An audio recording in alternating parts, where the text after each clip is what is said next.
Assalamu alaikum wa rahmatullahi wa barakatuhu. I'm going to share a journey with you, hopefully over the course of the next 20 minutes, interspersed with some Urdu as well, about Majlis Ansarullah and its contribution towards the success of humanity first. I want to start by let's looking at who we are, Majlis Ansarullah. Ansarullah, helpers of Allah. What help does Allah require? Does He require any help? We know that He expects of us two things: to fulfill the rights of God, and secondly, to fulfill the rights of man. So how is and how can Majlis Ansarullah fulfill the second aspect, which is the rights of man, which is what I am going to share with you? We are most fortunate that we have been given a system within this blessed organization to help us fulfill that second aspect. And that institution, and it is an institution, is the Charity Walk for Peace. This is a major avenue with which we in Majlis Ansarullah are able to fulfill that obligation of becoming helpers of Allah. If I can ask for the Charity Walk slide.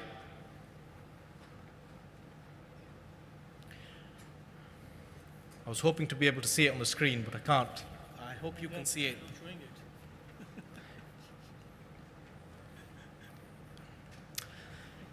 So this gives you a summary of what each and every one of you are doing to help fulfill that role. Over the last so many years, £4.2 million are what you have raised. 4.2 million. That is not a small amount. So this is what you do to help humanity. This is what you do to fulfill your obligations as members of Ansarullah. I want you to take a good look at those facts and figures, because we very easily forget these in our day-to-day lives. The charity walk comes, the charity walk goes, and it's easy to forget. I'd urge you to remember those, and I want you to now, I will try to now link how the efforts that you make within this charity walk for peace, how they are linked to the success of one of the other humanitarian arms of Jamaat Ahmadiyya, which is the humanitarian arm of Humanity First. I want to give you a bit of a background to Humanity First in the words of the Khulafa that set it up. If we can show video 1, please.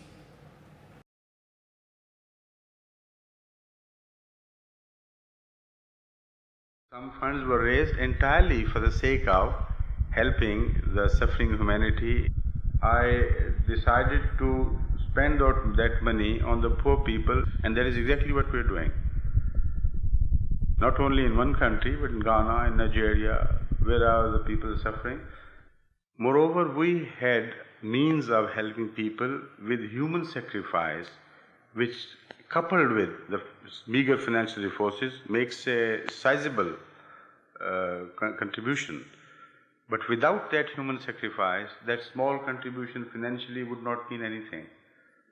Now, our experience tells us that if we spend money ourselves for a good cause, the result is 10 times more satisfactory. fikre khud se fikre duniya ke liye azad hain, shad karte hain zamane bhar ko khud nashad hain. Serve God's creation and show love towards them. This requires true selflessness and love for others. It requires that a person does not rest until he has solved the problems of others and takes the weight of their burdens onto his own shoulders. It requires that a person's heart is consumed by a love for others, whereby he cares not for his own comfort, but rather he cares only for the comfort of others. It requires that a person is ever ready to personally absorb all forms of distress for the sake of others, to consider the pain of others as though it is his own pain. It requires that a person is ready to bear personal suffering or anxiety so that others can live in peace and contentment. भी हैं तेरे बंदे ऐ खुदा, सच है कि कुछ ऐसे भी हैं. That summarizes what your efforts actually mean. Each year, when you are serving within that charity walk, this is where every penny, this is one of the areas where your pennies and pounds are spent. I'm going to now take you, we are now going to go on a very quick journey across the world to see for yourselves where your efforts are actually changing lives, where your efforts are actually making a difference. And this is your efforts across the board. Who has heard of Hurricane Harvey last year? Hands up. So a few of you. Hurricane Harvey occurred in the United States last August. Jamaat Ahmadiyya across the board reached out to help and assist those people. One young man from Chicago traveled 1,000 miles to Houston, literally overnight. You all know the feeling when your Zaim or your Qaid gives you a text at 11 o'clock at night saying, Sadr Sahab has asked for X, Y, and Z, please make yourself available. Let's hear from this young man. Video 3, please. Assalamu alaikum, Ismail. Thank you for coming out to Houston. You're from Chicago. You've been serving the Ahmadiyya Muslim Youth Association partnered with Humanity First. Can you tell us a little bit about what compelled you to come here and how your experience has been? Yeah. Okay, well, as an Ahmadi Muslim youth, when I got a text late last night saying that, you know, there's some help needed in Houston and there's an opportunity for you to serve. And I had been working with Humanity First in the past in other capacities, and an opportunity to come and help hands-on. And I keep on using the word opportunity because that's really what it is here. I mean, yes, these people, like, they appreciate it and they come out and they come out to me and they're thanking us about what we're doing here. But at the same time, I do stop and I take a moment to thank them, you know, and I thank them for giving me the opportunity to, you know, improve my relationship with God. When I see, you know, everyone coming together as a community, as a nation, you know, I think especially, you know, given the recent politics and things like that, seeing as a nation people coming together towards one cause, brotherhood, working to help strangers in a different part of our country. I think that is really what drives me as an Ahmadi Muslim youth, because our nation and helping our fellow man, helping our country is so much of, it's what I say in my pledge at every Ijtema, every youth gathering. We say this in our pledge that we are going to help our fellow man, we're going to help our nation. And for me, being an opportunity to physically do that, and now I see, having done that, now I see the impact it does on me. It definitely is making me a better person in some capacity, and it's humbling. I'm able to, yes, help, but at the same time, it's such a big benefit to me as a person to build my own character. So may God put a blessing in this thing, and may our prayers are with Houston, and our prayers are with the people affected. And may we continue to come together as a community like this and truly make a difference in not only the affected area but in also ourselves. Jazakallah Ismail, we really appreciate you. So we spoke at the beginning about Majlis Ansarullah helping God Almighty, those two aspects, fulfillments, the rights of God and the rights of man. The promised Messiah, al-Islam, has actually said a couplet which links the two together, particularly in terms of humanitarian world and particularly in terms of disasters. He says, आग है पर आग से वो सब बचाए जाएंगे जो कि रखते हैं खुदाए जुल-अजाइब से प्यार.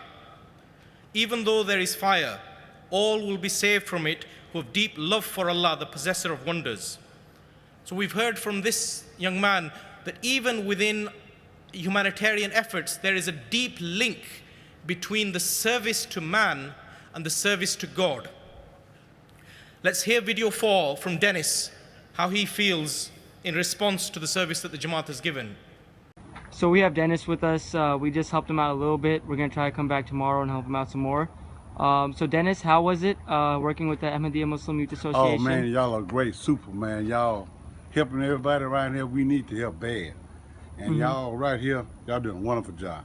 I hope y'all keep on doing what y'all doing, because it's a beautiful thing y'all doing, man, because people need help. You know, I need help, everybody y'all need help around here. So, you know, man, if y'all ever do the same thing, I'll be right there to help y'all. Yeah, for sure, for sure.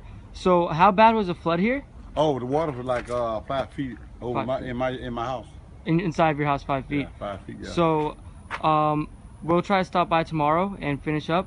And today we were able to help a little bit. Okay. We really appreciate you, Dennis. And you stay strong. We're going to bounce back from this. Okay. Hey, and God bless y'all. All right. Thank you so much.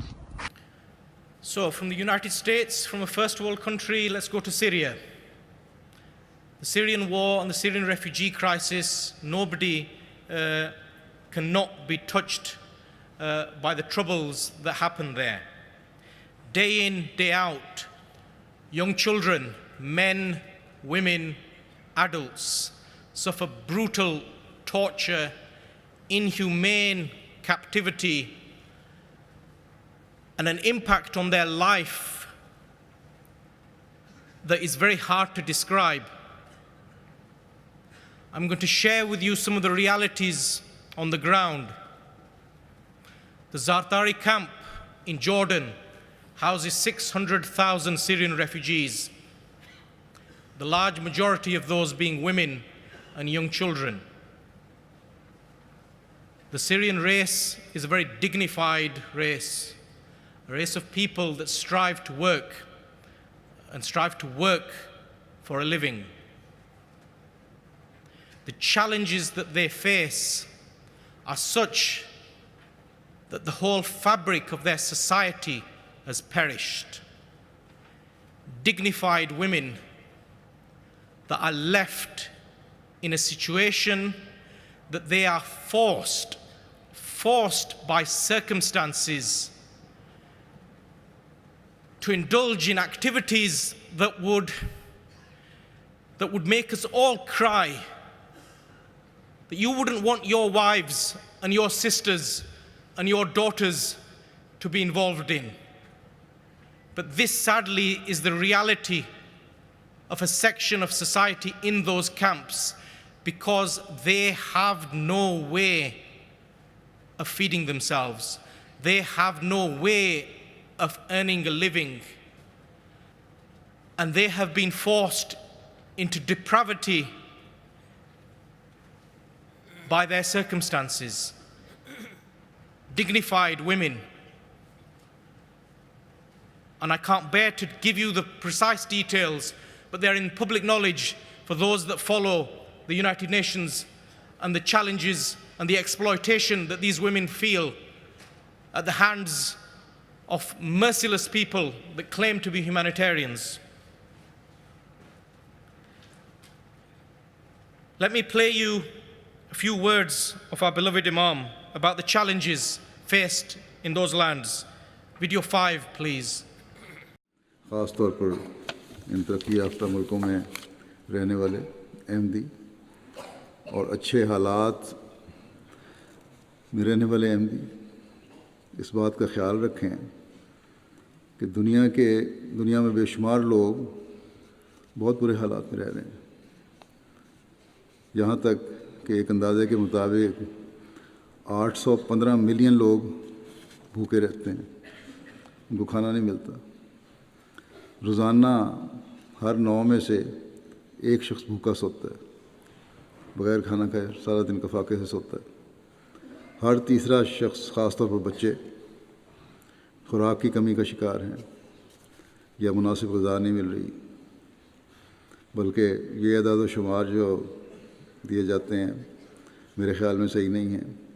इससे बहुत ज़्यादा लोग भूख का शिकार हैं।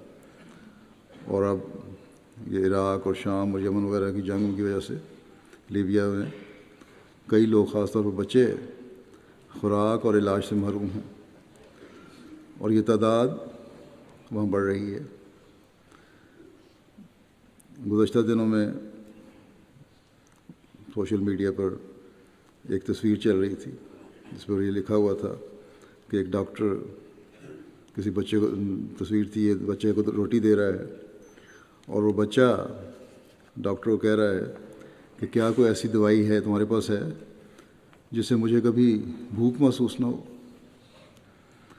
और doctor इस बच्चे की ये बात सुनकर रो पड़ा। तो ये तस्वीर सही है या गलत, लेकिन ये हकीकत है कि भूख से दुनिया में बच्चों का ये हाल है। लेकिन जंग के जुनूनियों को उसका कोई ख्याल नहीं क्या हाल हो रहा है बच्चों का। बच्चे अपने माँ बाप से महरूम किए जा रहे हैं और न सिर्फ महरूम किए जा रहे हैं बल्कि उस वजह से फिर फाकों की ज़िंदगी गुजार रहे हैं। In this war in Syria, even though every human being is precious to us, there are many members of our own Jamaat suffering in that country. And despite that suffering, their love for Khilafat, their attachment to their Imam, despite being thousands of miles away from him, is so strong that it makes me embarrassed that I am able to call myself an Ahmadi when I look at those children. And I want you to look at one of these children. I'm going to play you a small video of a young little girl that most of you will have seen. I want you to look into her eyes and look into her eyes very deeply. Imagine the anguish that she has suffered. Imagine the journey that she has made to leave her war-torn country. If I can ask for video number 6. फूल तुम पर फरिश्ते निछावर करे और कुशादा तरक्की की राह करे फूल तुम। السلام عليكم ورحمة الله وبركاته. وعليكم السلام أنا ورحمة ليلى الله عثمان جاي من سوريا، عمري 9 سنين. حبيت أهديك هاو الصور أنا وأختي رسمنا لك إياهم. कहते हैं कि मैं सीरिया से हूँ, 9 साल मेरी उम्र है। मैं हुजूर की खिदमत में तस्वीरें पेश करना चाहती हूँ जो मैंने बनाई। अच्छा, दाव दे दो। चलो तफद्दल। आ जाओ।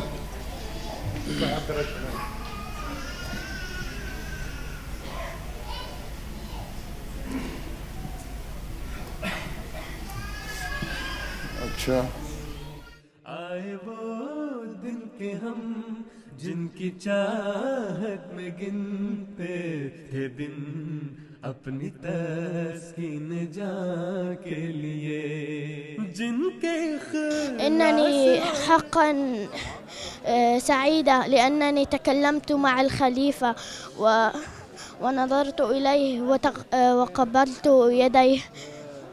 هذا كان كلامي.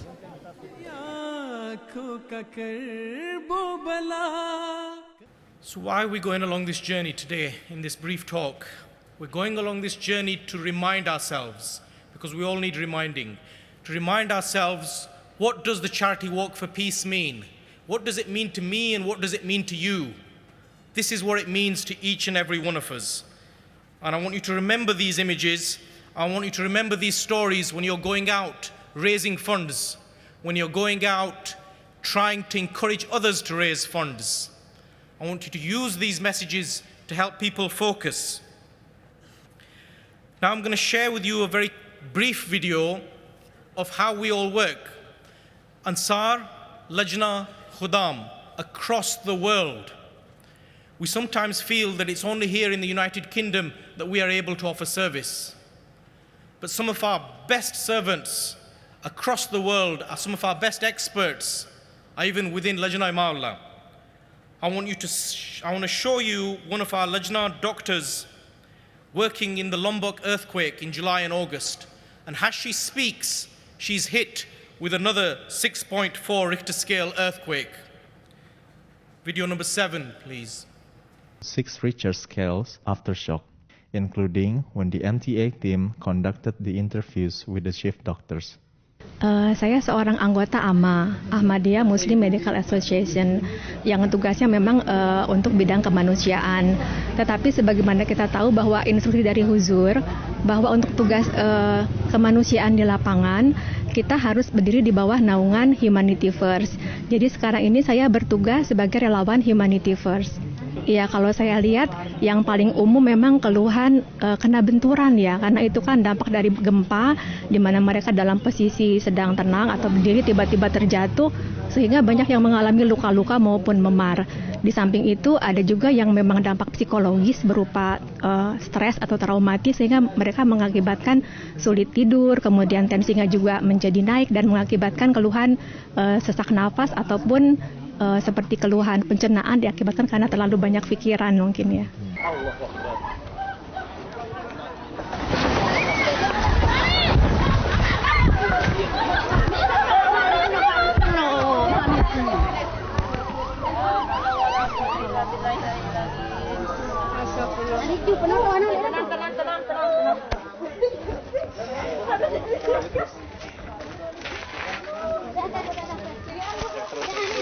Saya takut itu sangat genteng, makanya tadi ya, betul. udah nggak konsen.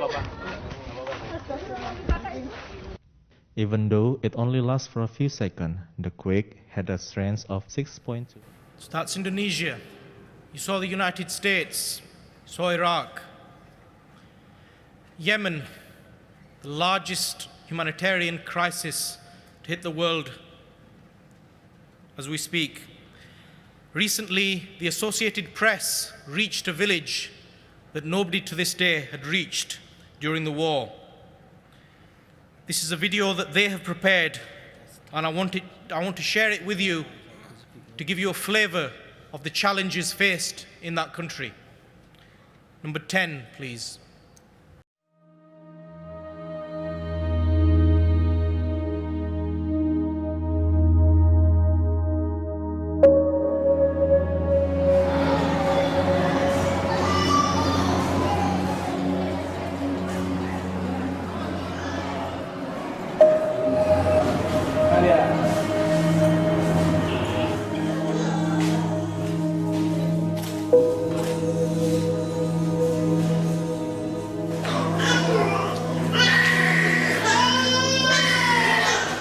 الأسبوع الواحد نستقبل 17 حالة أقل تقدير. سوء تغذية حاد وخيم، لا متوسط عاد ولا عاد يعني في المستوى الطبيعي، حاد وخيم جدا العظم.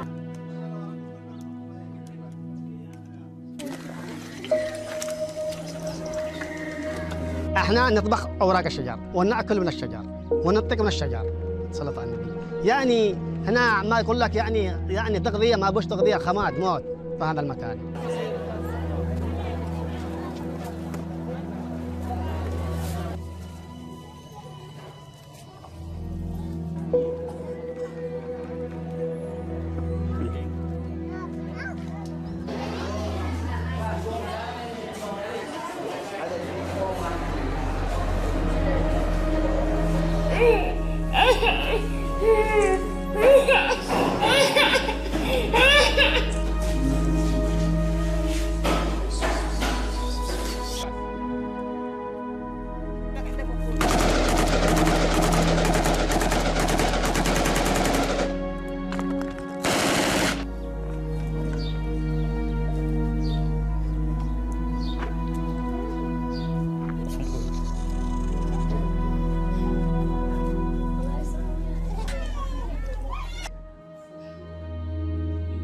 the situation of the families without any job, without any income, with no salaries for public employees, and in the middle of the war is catastrophic.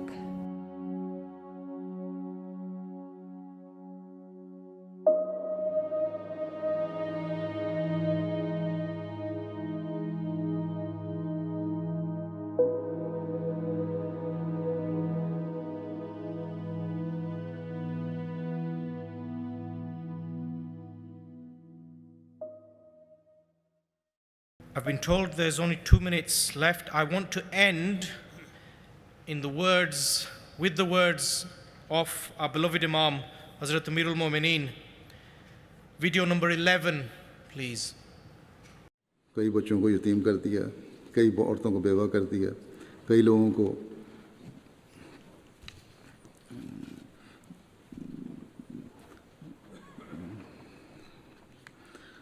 अपाहज बना दिया, बिला इम्तियाज़ ज़ालिमाना तौर पर औरतों, बच्चों, बूढ़ों की ज़िंदगियों को ख़त्म कर दिया.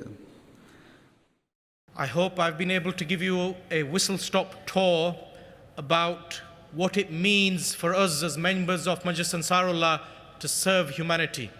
There are colleagues here who can share with you more details of some of the work that I've highlighted today and the work that is only possible through the efforts of people like yourselves. Jazakallah, Assalamu alaikum wa rahmatullah.